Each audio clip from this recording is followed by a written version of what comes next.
Hola a todos, mi nombre es Ana Mayeli Quinayas Pajoy, soy estudiante de doctorado en Ciencias de la Educación y en este momento voy a presentarles la actividad correspondiente al curso de Teorías de Aprendizaje.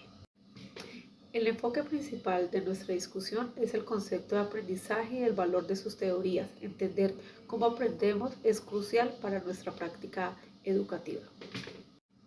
El objetivo de esta presentación es analizar y explorar las diferentes ideas y teorías que explican el proceso de aprendizaje, aunque el aprendizaje es una parte vital de nuestras vidas y de la educación, no tiene una única definición.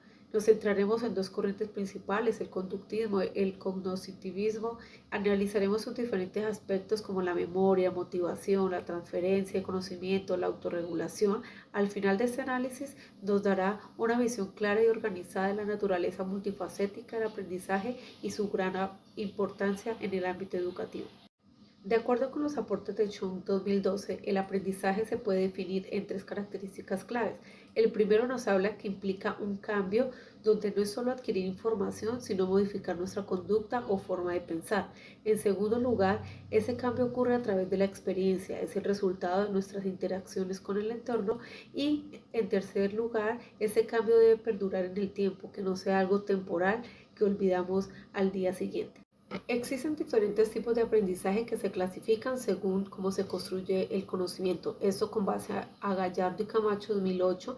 Por contenido es cuando el aprendizaje puede ser por representaciones simples como imágenes o símbolos, pasamos a conceptos que son ideas más complejas y terminamos con proposiciones que son afirmaciones completas. Por construcción de conocimiento, como el aprendizaje por descubrimiento, que es cuando el estudiante encuentra la respuesta por sí mismo, el aprendizaje significativo, cuando ocurre que conectamos nueva información con lo que ya sabemos, y el aprendizaje por recepción, que es cuando la información se presenta ya de una manera directa. Ahora, en cuanto a la asimilación de contenido, puede ser mecánica o por repetición y también repetitiva, que es muy similar, pero necesariamente implica una comprensión más profunda. Finalmente, por alcance y resultado, es cuando un aprendizaje reproductivo, que es el que repetimos sin entender, mientras que el productivo permite aplicar el conocimiento de forma creativa y el restringido. Ahora profundizaremos en las teorías, en especial la teoría conductual, de acuerdo a Chung 2012, donde nos dice que el enfoque principal es cuando hay un cambio de conducta referida a los factores ambientales, a las asociaciones entre estímulos y respuesta, a la memoria, donde dice que las conexiones nerviosas y el desarrollo del hábito, la motivación, el aprendizaje es igual al reforzamiento, ya que va aumentando la frecuencia de una conducta por transferencia cuando hay elementos idénticos o muy similares entre las situaciones de aprendizaje. En contraste está la teoría cognitivas, que centra en la adquisición de conocimientos y la formación de estructuras mentales. El aprendizaje es un proceso de procesamiento de información que infiere a partir de la conducta, aunque no siempre sea directamente observable. La memoria es un rol fundamental, ya que implica la codificación del aprendizaje y la creación de un aprendizaje significativo. La motivación se relaciona con el aprendizaje, pero no son lo mismo. El refuerzo puede ser mucho más motivador, pero su efecto depende de la interpretación de la persona. Aquí la transferencia se ve como la capacidad que tiene el estudiante para aplicar los conocimientos en diferentes contextos. Por otra parte, teniendo en cuenta como lo refiere Gallardo y Camacho 2008, encontramos otras teorías. Aquí dentro del conductismo tenemos la teoría del condicionamiento, que se divide en dos: el condicionamiento clásico asociado con los estudios de Pavlov, que se basa en la asociación de estímulos, y por otro lado el operante o instrumental de Skinner, que se centra en el refuerzo y el castigo.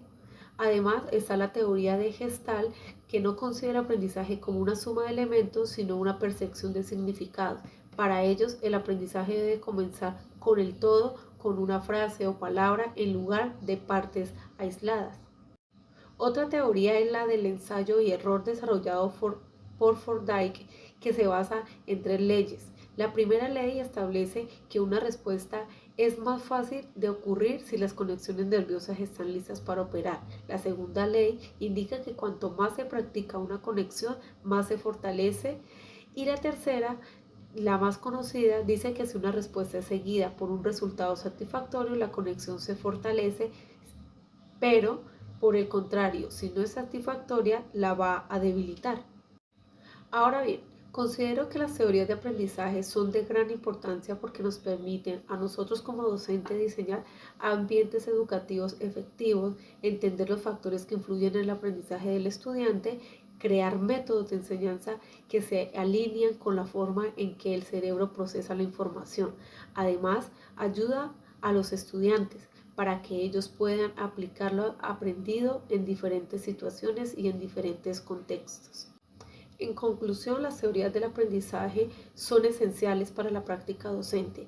Ofrece a nosotros los educadores el marco científico para entender cómo aprenden los estudiantes y explicar estrategias que realmente funcionen. Son una herramienta de práctica que empodera para que nosotros seamos un agente de cambio, para que convertir a los estudiantes de aquí a mañana en que sean competentes y puedan navegar por este mundo que está en constante cambio.